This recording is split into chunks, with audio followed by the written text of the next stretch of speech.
Untuk sabar menunggu.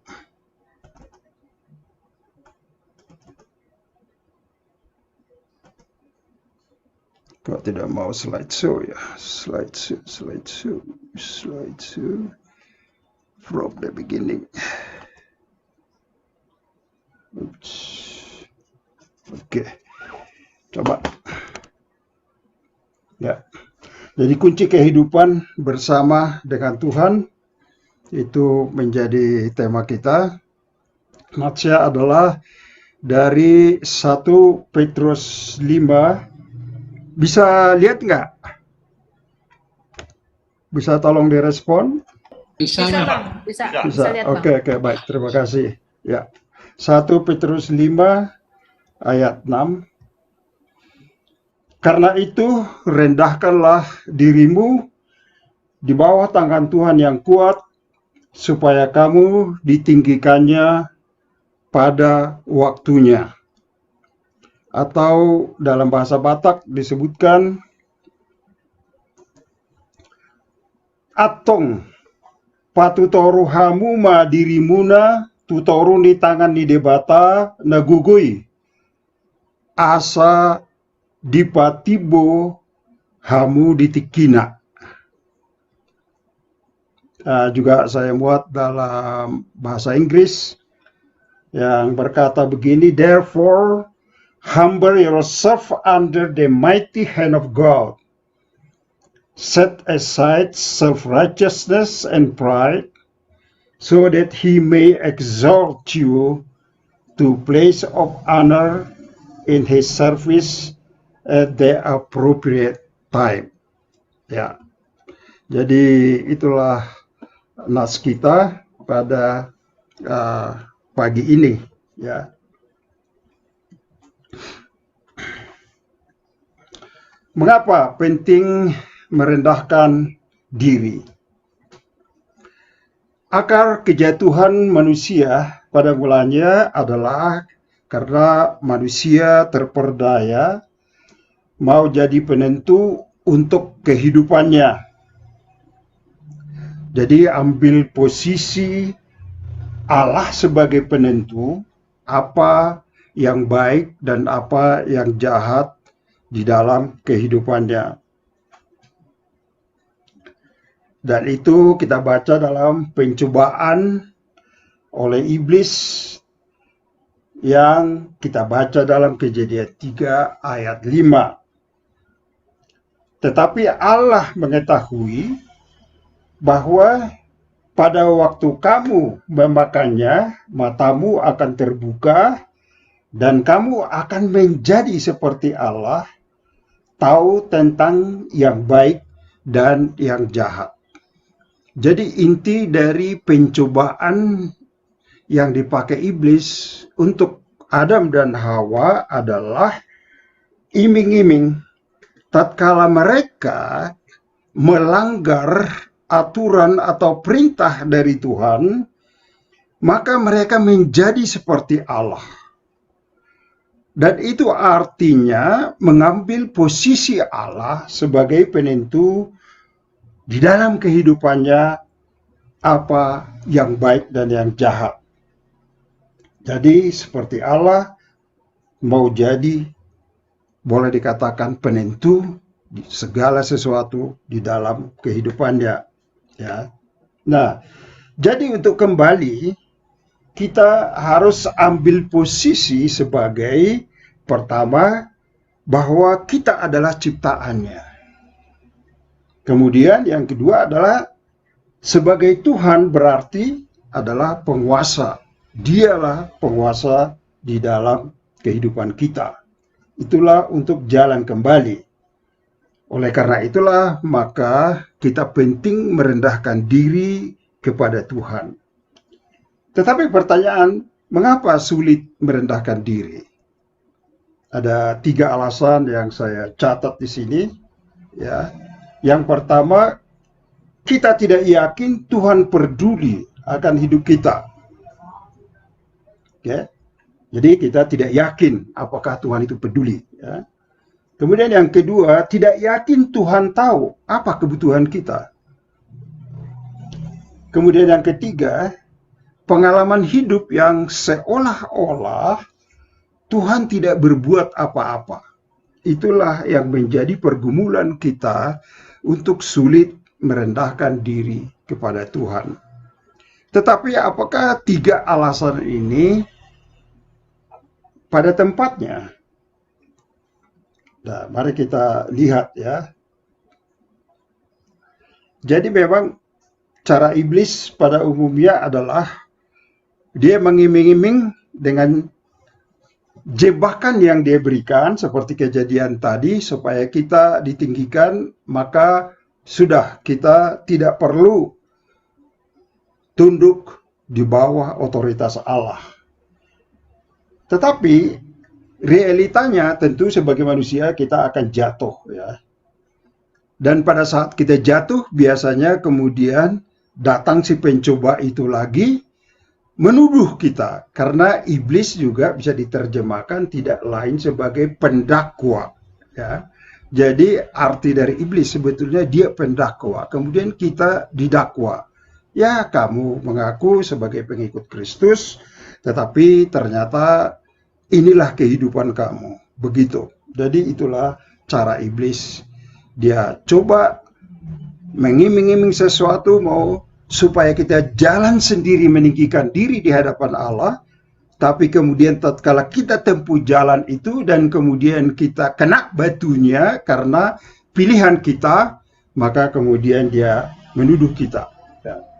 Tetapi cara dari Tuhan adalah bahwa kita diminta untuk marilah kita merendahkan diri di hadirat-Nya, dan dia berjanji akan meninggikan kita. Dan dengan demikian, maka kita akan mengalami penyertaannya dalam hidup kita. Pada titik ini saya berbagi sedikit pengalaman saya, salah satu yang saya rasakan memang cukup tantangan ya, yaitu saya kembali kepada tahun 75.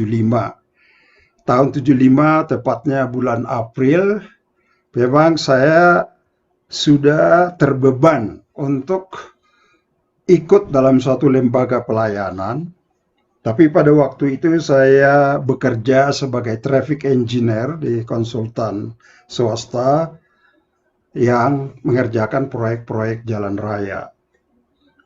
Nah, kemudian akhirnya memang oleh karena meyakinkan dari firman Allah, ini tidak berarti bahwa semua pola jalan hidup seperti saya, tetapi saya yakin bahwa Tuhan memanggil saya dengan dua nats janji yang diberikan Tuhan. Yeremia 1 ayat 5, bahwa sebelum Tuhan membentuk saya dalam kandungan, Tuhan sudah mengenal.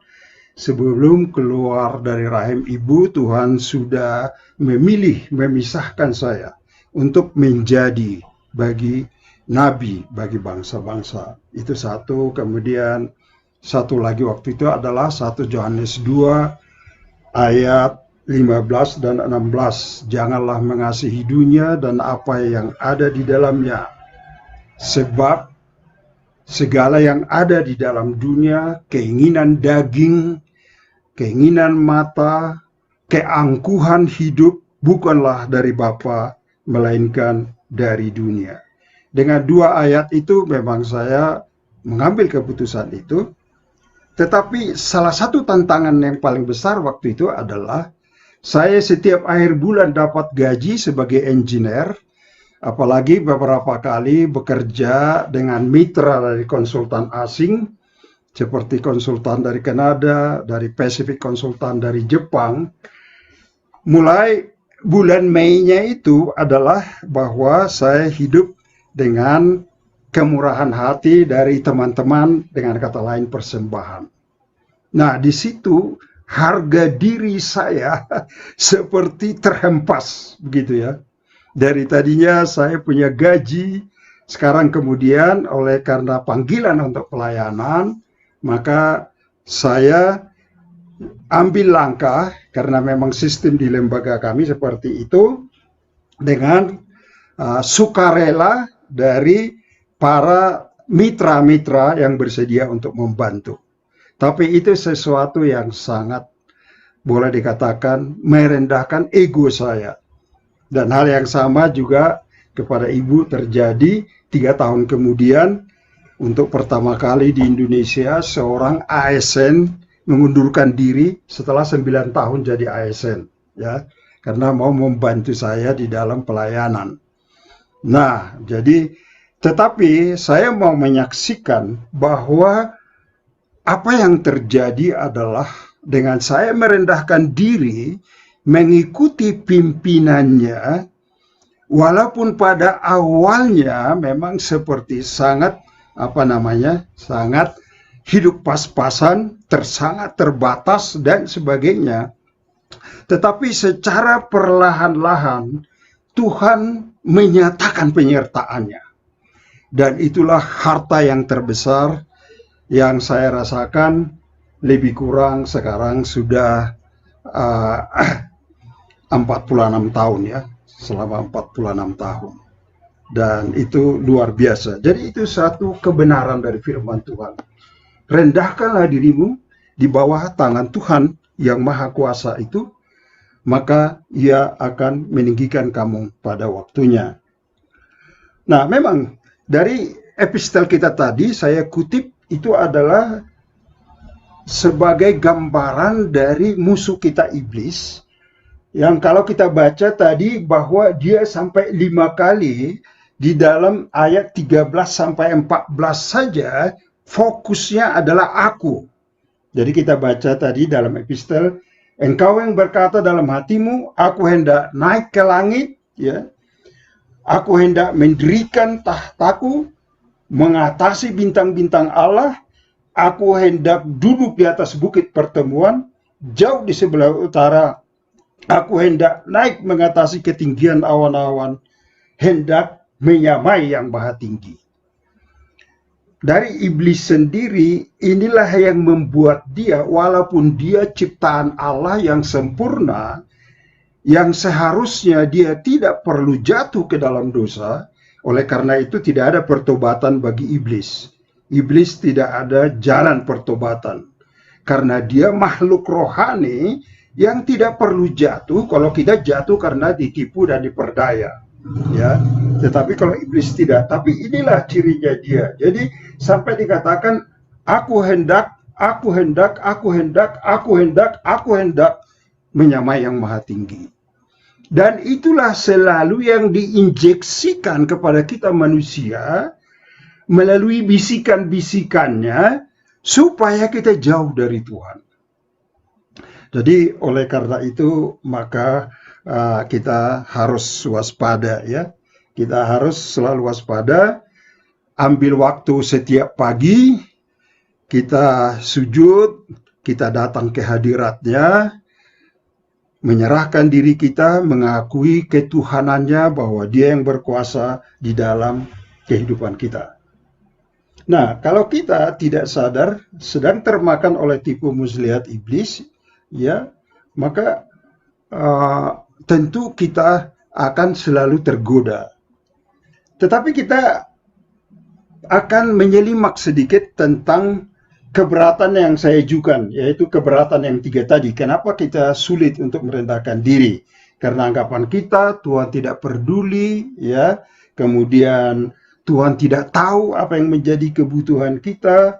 Kemudian juga sering Tuhan tidak berbuat apa-apa. Nah, apakah betul demikian?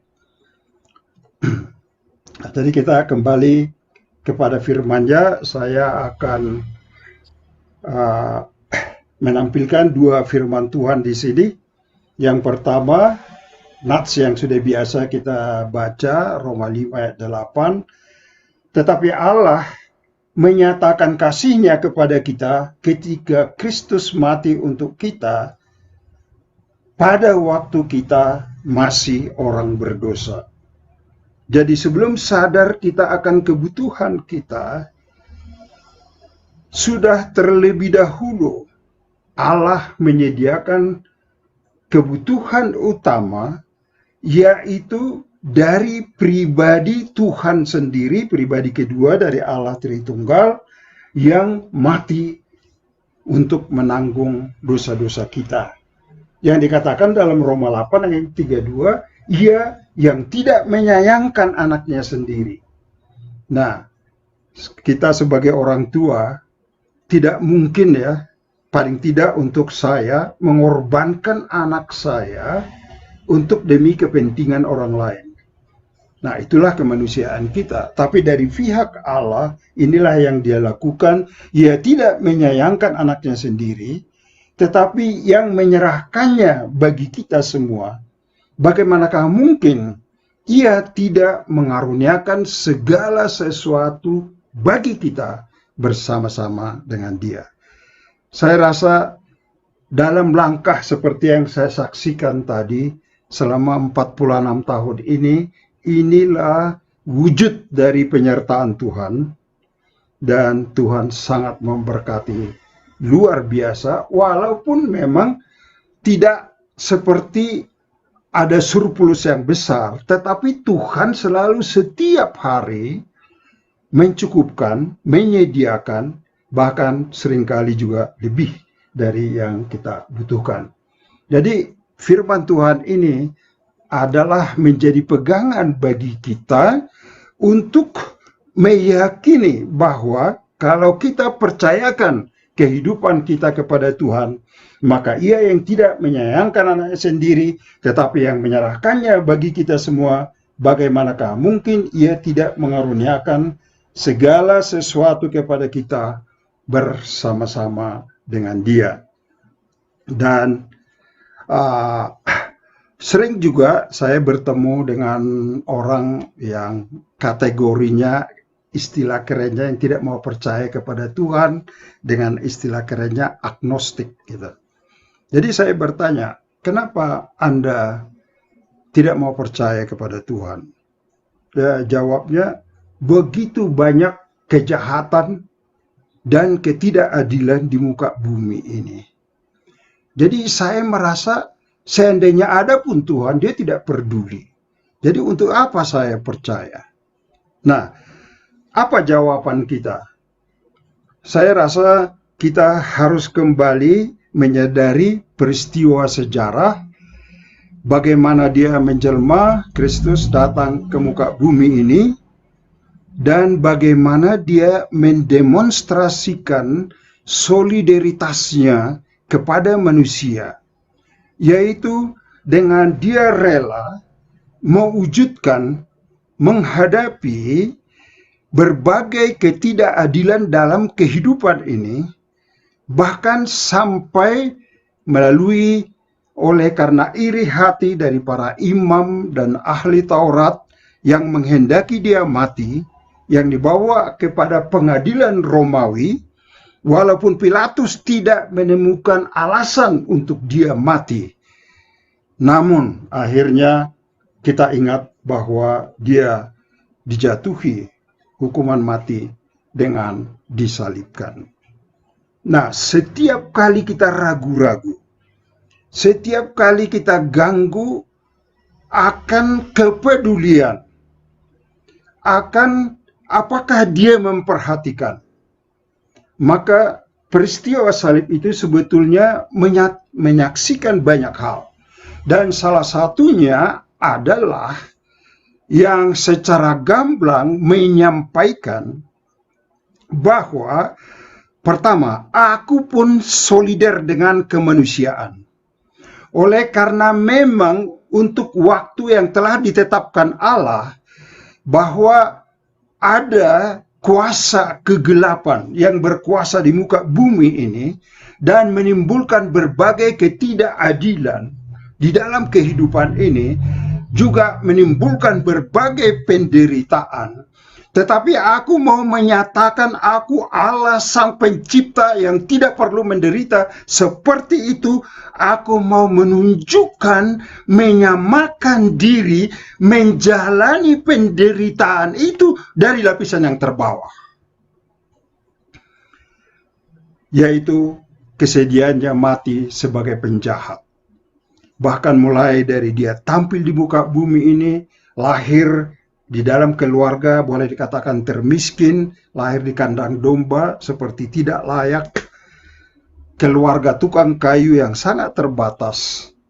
tetapi dia mau menyatukan diri bahwa kunci kehidupan adalah kalau kita bersama Allah. Bukan berapa banyak yang ada di tangan kita. Tapi rahasianya adalah kalau Allah di pihak kita. Dan itulah yang didemonstrasikan oleh Tuhan Yesus, ya. Jadi itulah yang didemonstrasikan dengan kesediaan dan kematiannya di Golgota. Baik, kalau begitu, mengapa kita kadang-kadang tidak mengalaminya, ya, penyertaannya?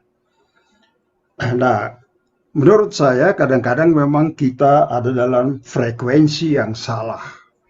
Kita sedang memilih jalan kita sendiri, kita tidak sedang dalam penyerahan kepada Tuhan. Oleh karena itulah, maka kita kadang-kadang akan mengalami benturan-benturan di dalam hidup ini. Ya. Jadi apa hasil kalau sungguh kita merendahkan diri kepada Tuhan? Dikatakan tadi, kamu akan ditinggikan pada waktunya. Asa dipatibo hamu ditikinai, so that he may exalt you to a place of honor in his service at the appropriate time. Ya, jadi dia akan meninggikan. Dan ini yang memang saya alami juga sedikit, saya cerita. Ada satu teman sekelas saya dari ITB, dia sampai terakhir kepala dinas PU, dan kemudian tetapi hati saya sangat miris. Ketika ketemu setelah dia pensiun 3 tahun, kehidupannya sangat berubah drastis. Pertama, karena dia marah dengan realita hidup. 3 bulan setelah dia pensiun, dia kembali ke kantornya, kebetulan ada urusan mengenai soal tanah. Pada saat dia bertemu dengan bekas bawahannya, kepala yang baru memanggil dia dan dia ditinggalkan. Dan kemudian ternyata mereka langsung pergi, ditunggu berjam-jam dan dia tidak kembali. Dan dia parah sekali. Mulai dari situ kemarahan saja. Akhirnya dari kemarahan itu kemudian dia tidak bisa tidur, kemudian mulai dengan mula-mula obat yang sederhana, dan waktu saya ketemu dia sudah ketagihan narkoba dan sangat menyedihkan, mati dalam keadaan seperti itu. Nah, jadi ya kadang-kadang memang yang dunia berikan sangat berbeda dengan yang Tuhan berikan, ya. Nah, di situ saya melihat bahwa, wah, betapa saya dengan Tuhan memiliki segala-galanya. Dalam arti, dalam penuh pengucapan syukur, punya tujuan, dan kemudian juga menyadari bahwa Tuhan sedang menyertai. Wah, itu sesuatu yang luar biasa. Namun, bukan hanya itu saja. Kebetulan saya sedang belajar kitab Wahyu sekarang dan coba mendalami, dan ada beberapa hal yang saya pelajari dari situ yang kebetulan kita di gereja GKPI atau Protestan tidak sering membicarakan, ya. Tetapi saya mau membagikan mulai dulu dengan bagaimana kita tahu tadi secara singkat saja bahwa Yesus oleh karena merendahkan dirinya dan taat sampai mati, itulah sebabnya Allah sangat meninggikan dia dan mengaruniakan kepadanya nama di atas segala nama. Tapi saya mau langsung kepada yang berikutnya. Tuhan berkata, apa yang tidak pernah dilihat oleh mata, yang tidak pernah didengar oleh telinga, dan yang tidak pernah timbul di dalam hati manusia, semua yang disediakan Allah untuk mereka yang mengasihi Dia. Jadi di dalam hidup ini pun kita mengalami ini, bagaimana Tuhan menyediakan. Dan saya dalam sekitar 10 tahun memfasilitasi pendeta-pendeta dari gereja kita. Pak Gom-Gom sudah pernah ikut, Ibu Melen sudah pernah ikut, untuk supaya mereka ada penyegaran sedikit begitu ya. Jadi setiap September waktu itu kami ke Singapura ada konferensi internasional. Nah, tetapi ada kesulitan karena budget yang begitu rendah, maka apa yang terjadi? Tuhan menyediakan kita hanya tinggal pakai satu apartemen dari teman saya, di mana dia 5 kali setahun pergi ke Tiongkok, sehingga kami bisa tinggal di apartemen itu antara 8 sampai 10 hari ya. Dan dengan demikian maka budget yang ada bisa dicukupkan. Tapi apa yang saya mau katakan ya, saya tidak pernah bermimpi bahwa setiap kali saya butuh ada apartemen di Singapura yang tidak saya miliki, tetapi bebas saya pakai. Nah, dan itu di lantai 24 yang paling tinggi di situ, pemandangannya luar biasa, pemandangannya ke gunung, hal-hal seperti itu. Tetapi itu sedikit saja dalam kehidupan ini ya.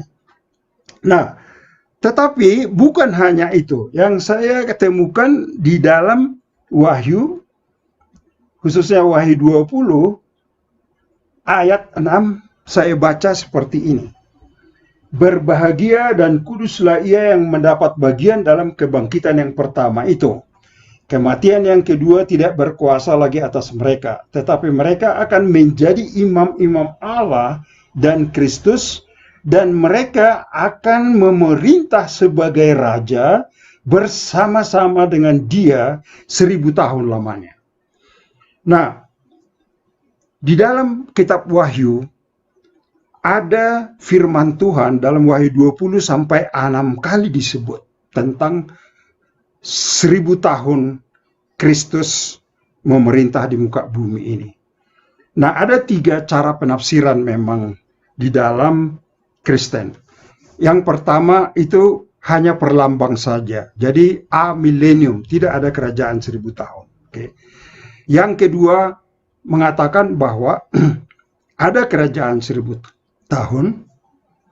Yang ketiga mengatakan ada 1000 tahun itu perlambang, itu adalah bahwa Allah sebagai raja berkuasa dari surga, pemerintahan secara rohani di dalam hati orang-orang percaya. Nah, saya lebih cenderung kepada penafsiran yang kedua.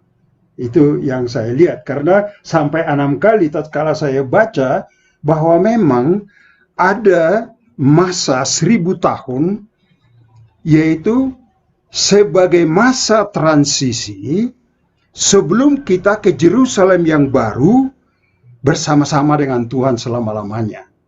Oleh karena itulah di dalam perjanjian lama kita banyak membaca bahwa dari Sion akan datang juru selamat. Bahwa Sion melambangkan kedamaian. Jadi di dalam Wahyu 20 ayat 1 dan 2 dikatakan, maka malaikat mengikat iblis itu, membelenggunya selama 1000 tahun, dan memasukkannya ke dalam pemenjaraan, sehingga di dunia waktu itu menjadi tidak ada penggoda dan keadaan damai dan tenang. Nah, tentu pertanyaan orang adalah bagaimana ini mungkin? Nah, tadi kita sudah baca tadi bahwa sudah ada kebangkitan yang pertama orang-orang yang percaya. Pada waktu Tuhan Yesus telah bangkit, dia dapat hidup bersama-sama, lebih kurang dicatat 10 kali di dalam 1 Korintus 15, bahwa dia hidup bersama-sama dengan murid. Mereka sama-sama makan, mereka berbincang-bincang dengan 2 modus yang berbeda. Yesus sudah punya tubuh kebangkitan, sementara murid-murid masih punya tubuh jasmania. Namun itu tidak menjadi masalah. Mereka hidup bersama-sama. Kira-kira inilah pikiran saya, gambaran nanti dalam kerajaan 1000 tahun itu.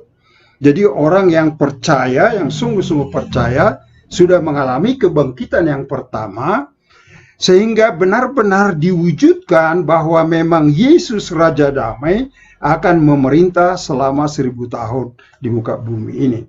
Oke, nah oleh karena itu dikatakan kalau memerintah itu menjadi bagaimana. Ya, jadi berarti dalam rangka ini bukan hanya di dalam pasal 20, tetapi juga ini disebutkan di dalam pasal 2 waktu saya baca, kemudian di dalam, kalau tidak salah, di dalam pasal 6 tentang bahwa akan memerintah bersama dengan Kristus, kemudian di dalam Wahyu pasal 10 diulang lagi, kemudian diulangi lagi dalam pasal 20.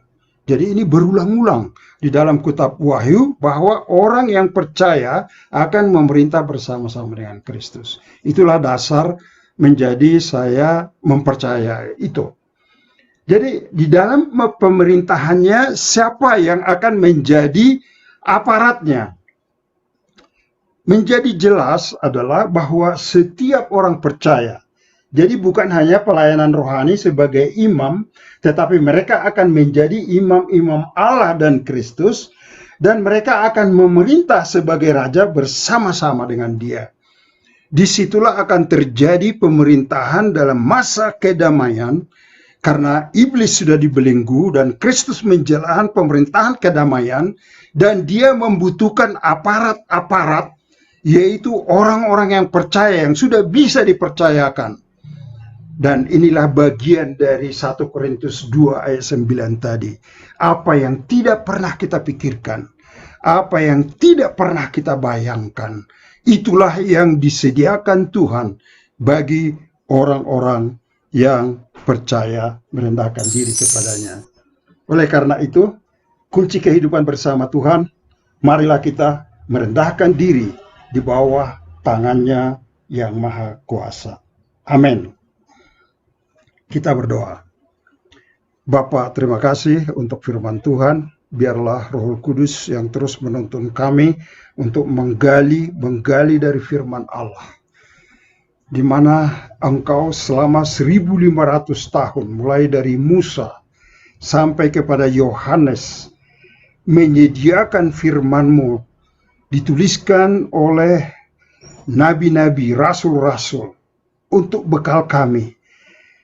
Dan begitu banyak hal-hal janji yang Kau sediakan bagi kami, supaya kami oleh anugerah-Mu merendahkan diri kepadamu, memegang hal yang sudah Engkau sediakan, firman Allah yang hidup itu.